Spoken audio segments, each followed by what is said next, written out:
New evidence emerges that the Chinese military may have helped create the pandemic.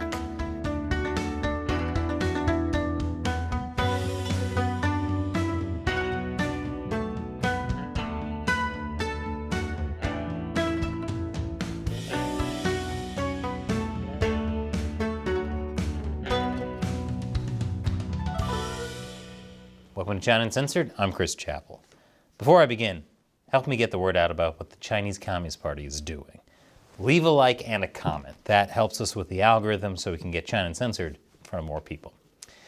So if you've been following this channel for a long time, it may seem like I'm repeating myself, but when I said it before, no one believed me. And when I say the same thing now, people are like, oh yeah, of course. In this case, about the origin of COVID. Starting at the beginning of the pandemic, mainstream media and so-called experts labeled the idea that COVID came from a lab leak as a conspiracy theory, like something from a comic book. Even highly respected medical institutions like The Lancet strongly condemned conspiracy theories, suggesting that COVID-19 does not have a natural origin. Turns out, that was written by Peter Daszak, the guy doing bat coronavirus research at that Chinese lab. Surely he had no selfish motive in denying that COVID could have come from his lab. Unfortunately for him, many in the US government now believe that COVID most likely originated from that Chinese lab leak. That lab is the Wuhan Institute of Virology.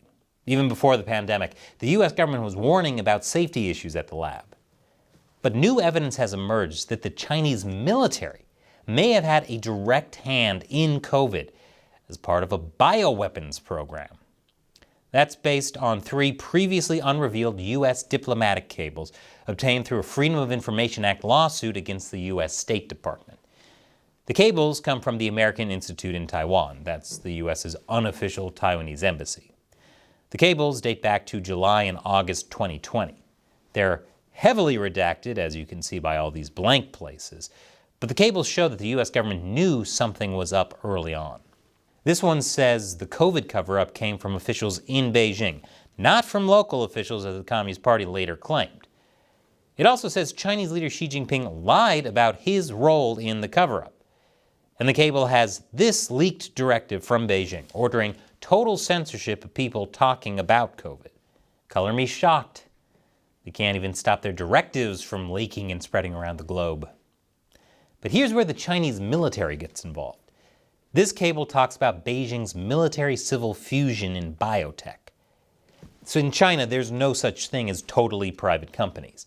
The Communist Party controls everything.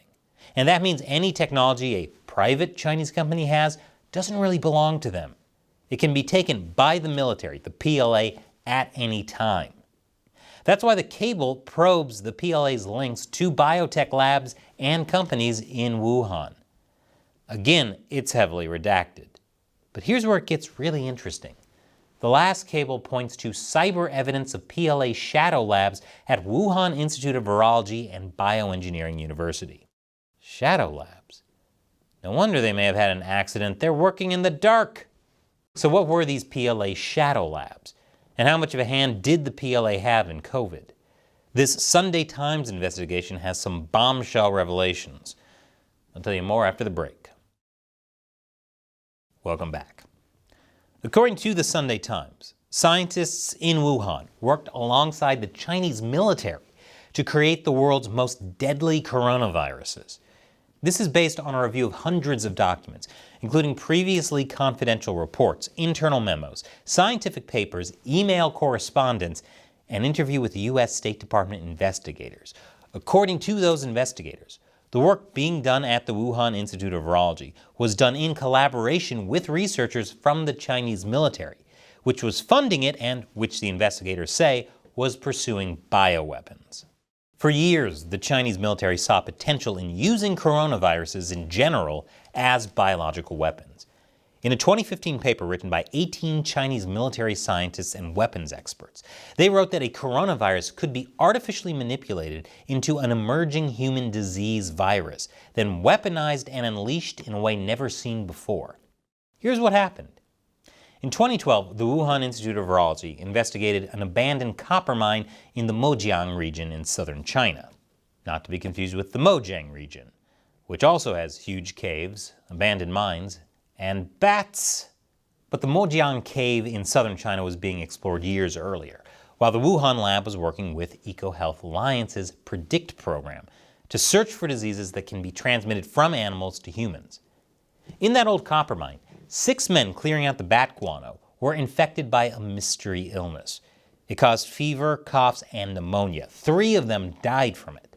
Now that's a big deal. According to a U.S. scientist who advised the State Department, if those miners died from a bat virus, that was the first time in the history of human science that happened. But according to the Sunday Times, the Wuhan Institute withheld information about the mine deaths from EcoHealth and the U.S. government. Guess the Chinese Communist Party wanted to keep it a secret from the U.S. that they just found a deadly new virus. That might also jeopardize all that nice U.S. taxpayer money the lab was getting to do research. By the way, the viruses found at the mine are now recognized as the only members of COVID-19's immediate family known to have been in existence pre-pandemic. Suspicious? Well, in the years before the pandemic, the Chinese military began working very closely with the Wuhan Institute of Virology, specifically the Academy of Military Medical Sciences, a research arm of the PLA. According to a U.S. Senate report, the military was given positions of responsibility in the Wuhan Institute. Published papers from the lab began listing military scientists.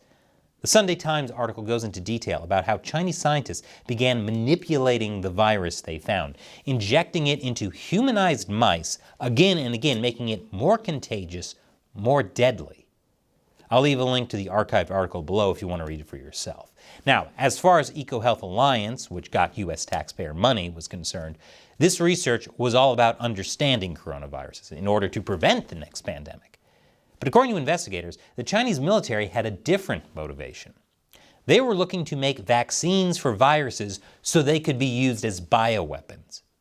If a country could inoculate its population against its own secret virus, it might have a weapon to shift the balance of world power. Now, to be clear, the report isn't claiming that COVID-19 itself is a Chinese Communist Party biological weapon. U.S. intelligence agencies also say they don't believe COVID-19 was a bioweapon. However, according to this U.S. government report on the origins of COVID, a Chinese team was already working on a coronavirus vaccine in November 2019, just as the first cases were being reported. Incidentally, according to witnesses who spoke to the U.S. investigators, the lead Chinese scientist working on that vaccine died after somehow falling from the roof of the Wuhan Institute of Virology. There's still a lot we don't know about the origins of COVID-19, and we probably never will, thanks to a massive cover-up by the Chinese regime. Back in March, Congress and President Biden passed the COVID Origins Act. It requires the U.S. to declassify intelligence on the origins of COVID by June 18th. But, as of this recording, the Biden administration simply missed that deadline, basically ghosting us.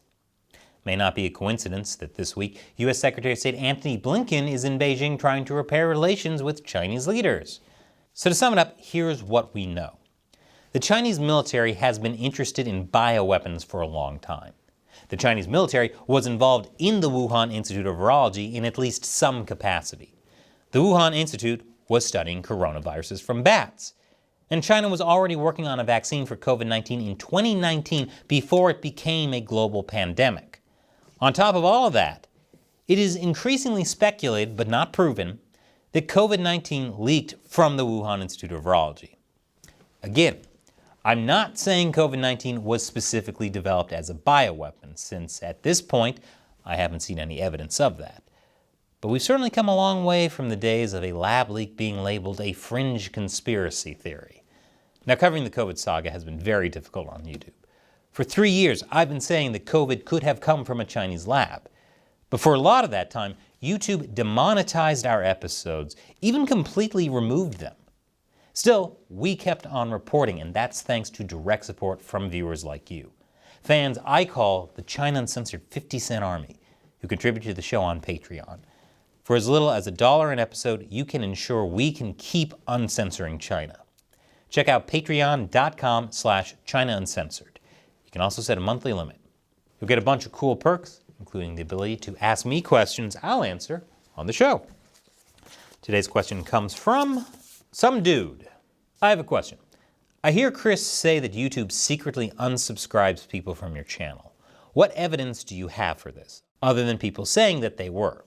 Ah yes, that's another one of the many ways YouTube messes with the show. Over the years, I've had so many people tell me YouTube secretly unsubscribed them from the show, sometimes multiple times. Unfortunately, I have no way to verify that since once someone is unsubscribed, I can't see any data on them. Now, officially, YouTube doesn't automatically unsubscribe users, but it's become such a common phenomenon that many people are talking about it. China has tremendous influence in American social media companies. We know from a whistleblower that Twitter had even knowingly hired a Chinese spy. That was before Elon Musk, FYI. Twitter was also making big bucks from the Chinese government. If China was so enmeshed in Twitter, imagine what could be going on behind the scenes at YouTube and Google, which are much bigger than Twitter. So what I can say is, if you're watching, subscribe to China Uncensored. And if you're subscribed, make sure you're still subscribed. Let me know in the comments below if you've ever been secretly unsubscribed. Thanks for your question and your support, some dude. And thank you for watching. Again, you can help us keep China uncensored by contributing on patreon.com/China Uncensored. Once again, I'm Chris Chappell. See you next time.